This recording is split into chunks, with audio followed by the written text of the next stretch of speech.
नमस्कार, स्वागत है आपका एनएमएफ न्यूज में। मैं हूं आपके साथ शबनम।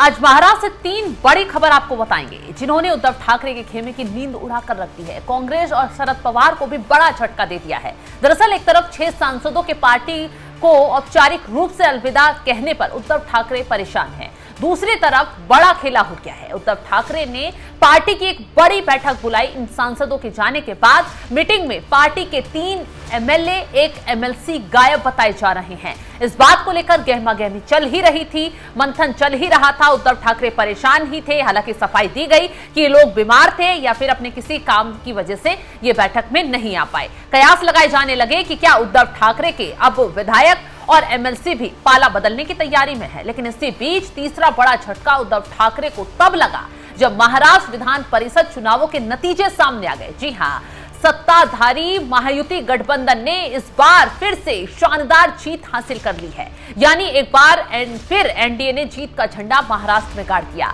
घोषित नतीजों में जो एमएलसी के नतीजे आए हैं उसमें महायुति गठबंधन ने 17 में से 16 सीटों पर जीत दर्ज की है। इन 17 सीटों के लिए वोटिंग 18 जून को हुई थी। हालांकि वोटिंग के पहले ही महायुति के 6 उम्मीदवार निर्विरोध चुने गए थे, जिसमें गठबंधन को शुरुआती बढ़त मिल गई थी।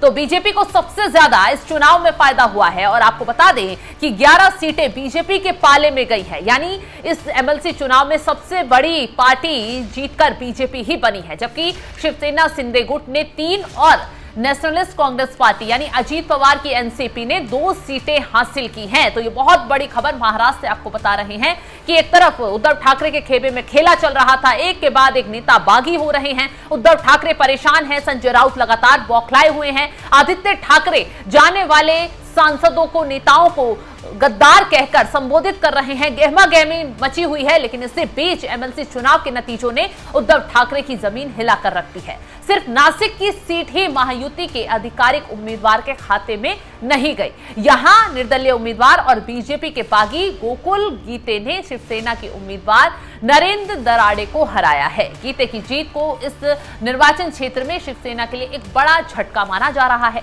गोकुल गीते ने 357 वोट हासिल किए, जबकि दराड़े को 248 वोट मिले। तो इस तरह उन्होंने 109 वोटों के अंतर से जीत दर्ज की है। उनकी ये जीत चौंकाने वाली मानी जा रही है, क्योंकि उम्मीद थी कि उन्हें सत्ता दल के उम्मीदवार से कड़ी टक्कर मिलेगी। दराड़े एकनाथ शिंदे नीत शिवसेना से हैं। उन्होंने चुनाव के लिए कई निर्वाचित प्रतिनिधियों के साथ मिलकर निर्वाचन क्षेत्र में प्रचार किया था, काफी जोर लगाया। वहीं निर्विरोध चुने गए उम्मीदवारों में शिवसेना से रविंद्र फाटक, दुष्यंत चतुर्वेदी, एनसीपी से अनिकेत तटकरे, रायगढ़ से रत्नागिरी और विक्रम काकड़े, पुणे से बीजेपी से अरुण लखानी और तमाम नेता जो हैं उनके नाम निकलकर सामने आ रहे हैं। उन्होंने जीत हासिल की है। इस जीत ने दिखा दिया कि जनता और नेता किस तरीके से एनडीए पर, बीजेपी पर भरोसा कर रहे हैं। एमएलसी चुनाव के नतीजे आए तो उद्धव ठाकरे के खेमे में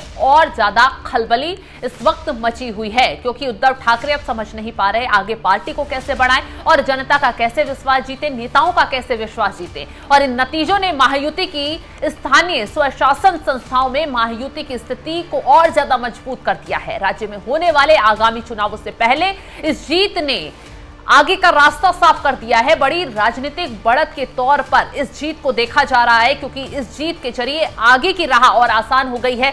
इस जीत ने यह साबित कर दिया है कि अब महायुति का दबदबा अब ही नहीं है, आगे भी आने वाले वक्त में हो सकता है।